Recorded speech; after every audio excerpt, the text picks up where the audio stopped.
My name is Sam. My friends call me Jenny.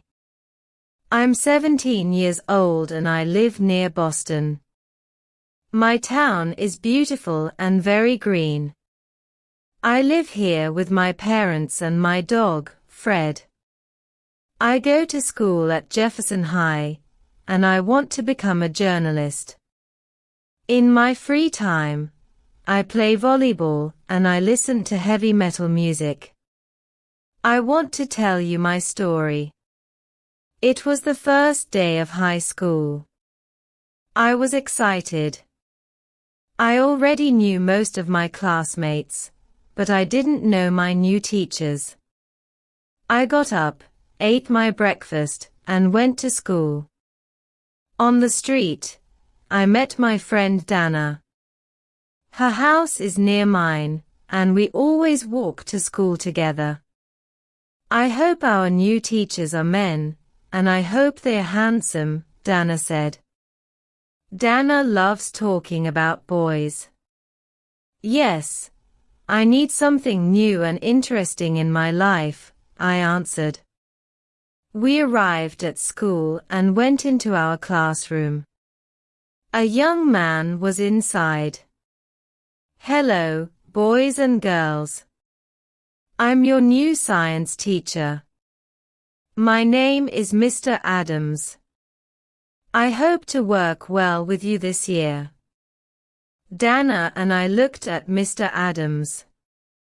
He was tall and thin.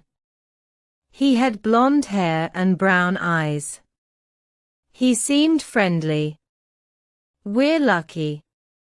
I think he's a very handsome teacher, Dana said to me. Yes, he is, I answered. I looked at him and he looked at me. Our eyes met. What's your name? He asked, smiling. Jennifer, I answered. I was a little nervous. He turned to Dana. And who are you? I'm Dana. Dana gave him a big, enthusiastic smile. At that moment, the noise of an airplane attracted our attention. Everyone in the class looked out of the window, but the sun was in front of us.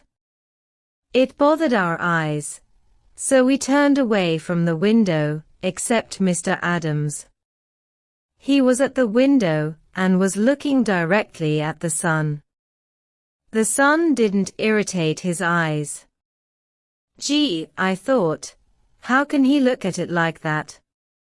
The airplane then passed, and the lesson continued. When the hour finished, another man walked in. This one had black hair and green eyes. His nose was small and pointed, and he had strangely high cheekbones. What a weird-looking teacher, I said to Donna. Wow, you're right, she exclaimed. The teacher didn't smile and spoke coldly to the class. I'm your English teacher. I want you to be on your best behavior this year. The lesson can begin. And remember, no talking.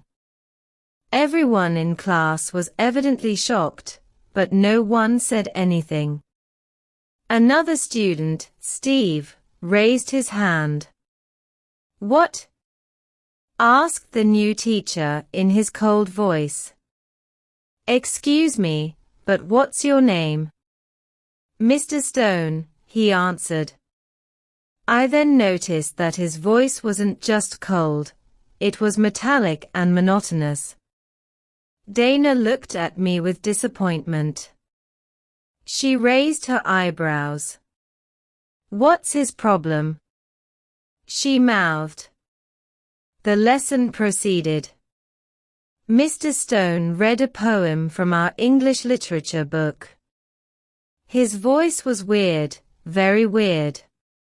It had no emotion, it was almost robotic. Someone touched me. It was Donna. Isn't he horrible? she whispered.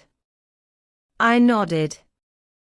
The other teachers we met that morning were Miss Smith, the arts teacher, and Mrs. Ching, who taught math. Both seemed nice. Miss Smith, in particular, was a very cheerful person. Chapter 2, Clues. I always eat lunch at school. That day, I ate with Dana and Paul Miller, another friend from my class. Paul was a very intelligent boy. He was always the best in math. His parents were divorced, and he lived with his father and his black cat, Apollo. He missed his mother. She lived with another man and didn't want to see Paul. His father was never at home, so Paul was very lonely. He didn't have many friends at school because he was too intellectual. He loved Apollo very much and spent a lot of time with him. What do you think about our new teachers? I asked my friends. I think Mr. Adams is very sexy, said Dana. Did you see how he looked at the airplane? The sun didn't bother him, exclaimed Paul. You're right, I said, but did you hear Mr. Stone? He speaks like a robot. His voice is cold and metallic, heck, unfriendly too, added Dana. That's true, I said. Look, said Paul, look what he's eating. We looked at Mr. Stone. He sat away from the other teachers, and he didn't have a normal lunch. There was a glass in front of him. It was full of a dense green liquid. There were some black pills in his hand. He put 2 of them in the glass. The green liquid started to bubble, and it changed color. It started to become red. Then he took the glass and drank the mysterious red formula. I looked at Paul, and he looked at me. We were disgusted and frightened. Dana tried to be rational. Maybe it's a new diet. Maybe that's why he's so thin, she said. I didn't agree. There was something strange about Mr. Stone. That afternoon and the next day, we met our other new teachers. We also had English again. Mr. Stone came in and sat down. Miller, Paul Miller, tell me something about yourself. Paul was surprised. English teachers don't usually ask personal questions. Well, Paul, don't you have anything to say? Well, I enjoy astronomy. I have a cat. Mr. Stone asked everyone to say something about their life and hobbies. Maybe he wants to create a relationship with us, but is such a cold person. How bizarre, I thought. Then, looking at him more carefully, I noticed something. His eyes weren't green anymore. They seemed a darker, different color. I raised my hand. May I go to the bathroom? I asked. As I walked towards the door, I looked at Mr. Stone's eyes again. I was right. They were yellowish-brown. They looked like amber. Chapter 3, Aliens. That afternoon, I sat on my bed and thought about my first 2 days of here's your text with punctuation marks added where necessary. High school. I wanted to know more about Mr. Stone. I decided to go and visit Paul. Paul was in front of his computer. He was very interested in astronomy, the occult, and life on other planets. Hi Paul, what are you doing? I asked. I'm on the internet. I'm in contact with the International Space Fan Club. Listen to this. Something very important is happening. A comet is passing through the Virgo constellation. There are the right connections for intergalactic meetings. The Earth has been in the Virgo constellation since last week. But what are intergalactic meetings? I asked. They are voyages of aliens to our planet. These voyages can happen only in special moments. For example, when a constellation and a comet meet. Aliens can travel to our planet for different reasons. Sometimes they want to study us humans. Some people say that aliens may come to Earth to conquer the planet. I looked at Paul with a shocked expression. An idea started to form in my mind. What's wrong, Jenny? Paul asked. Maybe Mr. Stone is an alien, I exclaimed. Gee, aren't you too exaggerating? Come on, get real. Well, his voice doesn't seem human, his eyes change color, and do you remember the green liquid and the black pills he had for lunch? What do you mean his eyes change color? Paul asked. Didn't you notice? Yesterday they were green, today they are amber-colored, I answered. Even if his eyes change color, I still don't believe he's an alien. But the comet explains everything. It entered the Virgo constellation last week, and Mr. Stone is a new teacher. I talked to Dana's brother Matt. He said that this is Mr. Stone's first year at Jefferson High. No one knows where he comes from, I said. Maybe, Paul's eyes lit up. Maybe that's why he asked us all those personal questions.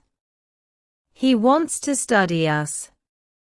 Yes, you see, all clues indicate that he is an alien. So what can we do? I asked. We can spy on him. Maybe we can follow him to his house. We can see where he lives and what he does at home. However, we must be very careful.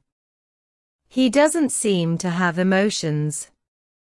He might get angry if he discovers we suspect him. We'll try to follow him tomorrow after school, okay? Said Paul. The next morning, before school, I took Fred out for a walk in the park. Fred needs daily exercise, so my parents and I take turns walking the dog. The park was empty, it was dawn. A lonely bird chirped in the trees. The grass was wet with dew. There was peace all around. Suddenly, I noticed something or someone moving behind the bushes.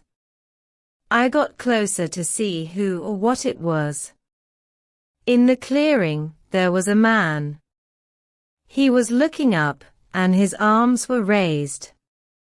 He bent down and touched the ground, then he stood straight again, face and hands directed to the sky.